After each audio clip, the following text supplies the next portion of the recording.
Clown fear. It's gripping the nation.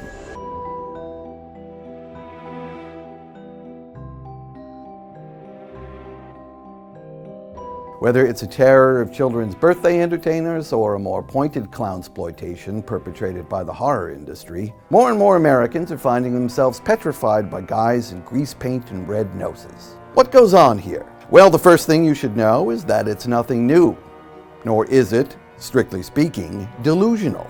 Anthropologists tell us that for prehistoric man, performance and religion were two sides of a selfsame coin. The shamanistic objective being a metaphysical transportation of the audience to another realm, a place of laughter or sorrow or sheer terror, sometimes all at once. The sacred clowns of the Lakota, Pueblo, and other tribes of the American plains provide an example closer to us in chronological time. But for that matter, so do the Marx Brothers or the Three Stooges. The crossroads where the comical and the unsettling intersect is the grotesque. And this is how a clown, ostensibly a bearer of merriment, can also be a scary freak, often at the very same time.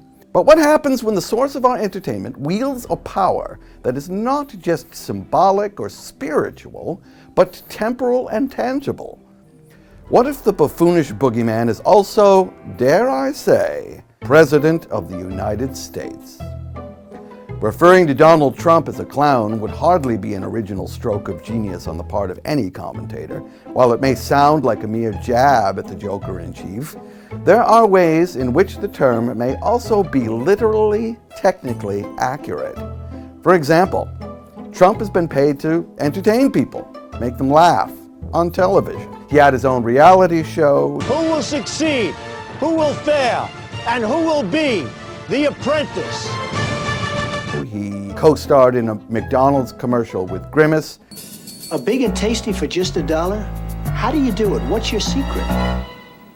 And he comically cavorted on Saturday Night Live. You used to call me on the cell phone. Moreover, he has funny and strange hair and a brightly colored face. Come here. Would anybody like to inspect? A big tie, tiny hands. He likes to make funny faces and voices and make himself ridiculous. Once he may have been conventionally handsome. Now he's easily reproducible as, say, a hot air balloon or a caricature in a political cartoon with very little exaggeration. He has all this going on, and yet he also possesses the power of life and death over every living thing on this earth. And like the clown, there are those two sides to him. To some, he's funny and entertaining, a welcome and unthreatening presence. To others, he is terrifying, a monster, even otherworldly. This too is old. The Roman Emperor Nero was also an actor, poet, singer, and musician who actually added performing arts events to the Olympics so he could compete. He won every category he participated in, naturally. People laughed at Adolf Hitler with his Charlie Chaplin mustache and his antics at the podium. Charles Manson, forgive me, was also a real cut-up when the cameras were rolling, and worse, when they were not. In these cases, the funny man is literally a bloodthirsty psychopath. I'm reminded of one of the most terrifying of screen villains, the child catcher in Chitty Chitty Bang Bang, with his top hat, carnation, and promises of free candy and ice cream, who locks children up in cages. Remind me again how that's far-fetched? The question one may well ask, in fact one had better ask, is why?